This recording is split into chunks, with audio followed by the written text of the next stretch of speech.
Assalamualaikum warahmatullahi wabarakatuh. Ternyata Prabowo telah bersekutu dengan Anies Baswedan dan tinggalkan Jokowi di belakang.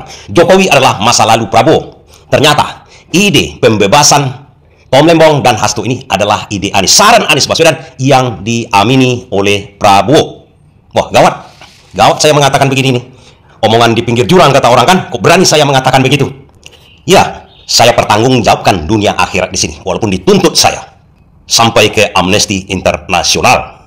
Dan untuk hal yang satu ini, bukan hanya Prabowo merapat kepada Anies Baswedan, tapi bersenyawa dalam bidang apa, dalam hal apa.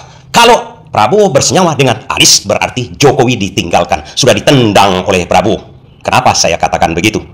Nah, supaya kawan-kawan tidak gagal paham, kita ikuti dulu berita bahwa Prabowo yang mengusulkan amnesti dan abolisi untuk Tom Lembong dan Hasto.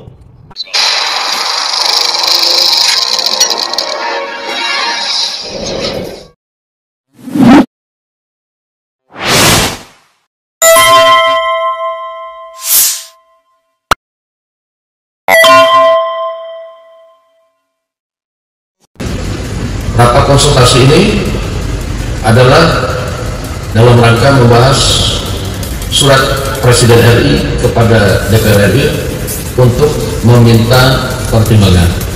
Nomor Pres R43 Pres 07 2025 tanggal 30 Juli 2025 atas pertimbangan persetujuan DPR RI tentang pemberian abolisi terhadap saudara Tom Lembong.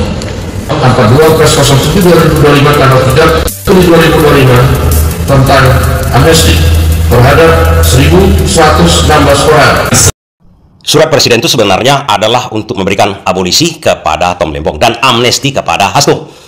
Pertanyaannya, apa sih beda abolisi dengan amnesti? Dua-duanya kan dibebaskan. Setelah keluar surat tersebut, Hasto dan Tom Lembong akan dibebaskan. Tapi apa sih bedanya? Abolisi adalah pembebasan orang yang dianggap pidananya itu tidak ada. Itu titik tolaknya. Artinya sebenarnya dalam pemberian abolisi ini Presiden mengatakan bahwa Tom Lembong itu tak pernah bersalah, tak berbuat pidana. Kalau dia dituduh sekarang korupsi, dia tidak korupsi. Itu artinya, itu abolisi. Kalau amnesti apa? Pengampunan. Jadi orang itu dianggap bersalah oleh Presiden, tapi dia diampuni. Ujung-ujungnya dua-duanya bebas.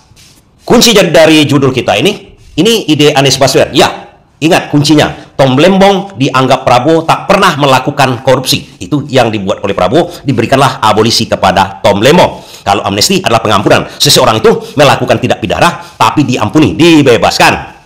Abolisi, maka seluruh proses hukum yang sedang berjalan itu dihentikan.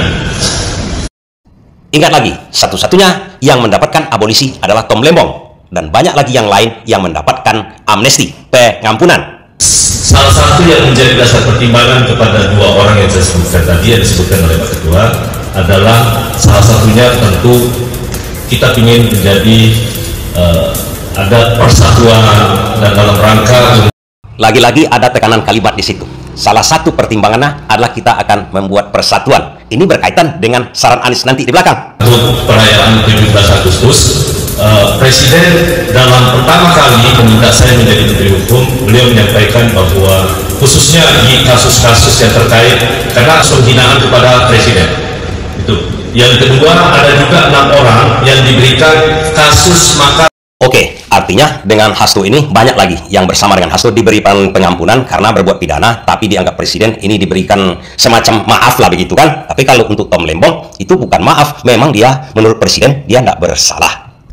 Pertanyaan kawan-kawan, apa hubungannya dengan saran Anies Baswedan? Ingat, Anies Baswedan berkali-kali mengatakan Tom Lembong tak bersalah. Kalau terjadi sama Tom Lembong kriminalisasi, dengan kata lain Anies Baswedan mengatakan akan terjadi juga berjuta-juta orang juga seperti Tom Lembong tak bersalah tapi masuk penjara gara-gara unsur politik. Dan lagi yang sangat mengejutkan, pembebasan Hasto dengan amnesti, bahwa memang Hasto terbukti bersalah dan lain-lain terbukti bersalah, dimaafkan saja dengan amnesti. Ini juga saran dari Anies Baswedan. Di mana saya lihat, di mana saya buktikan omongan kurang ajar saya ini.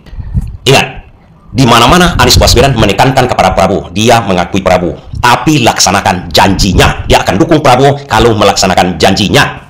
Yang sudah dilantik dan memiliki kewajiban untuk menunaikan semua yang menjadi janjinya. Itu baru beberapa minggu lalu Anies Baswedan menyatakannya. Dan sebelum-sebelumnya Anies Baswedan juga menekankan kepada Prabowo kan, laksanakan janjimu Mas Prabowo. Niscaya saya dukung, tapi kalau tidak, saya akan kritik. Dan malahan Anies Baswedan ini, saran dia yang diterima oleh Prabowo saat ini, memberikan amnesti. Yang bersalah itu udah, tutup saja lagi kasusnya. Kemudian yang tidak bersalah seperti Tom Lembong, bebaskan. Jadi mulai detik ini, kita akan cara baru kita bernegara. Memang tidak bisa, karena seluruh dari rakyat Indonesia yang pegang pemerintahan, yang saudagar, yang menyuap, juga rakyat yang menyuap, kemudian aparat yang disuap, itu kan korupsi juga. Tidak bisa, tapi laksanakan, mulai putus semua mata rantai, mulai kita kehidupan yang baru. Maksud saya gimana nih ceritanya? Melibatkan hampir semua orang. Jadi kalau mau nengok ke belakang, terus mau menghukum semua orang, lalu mau berapa jauh ke belakangnya? Ini tarik garis.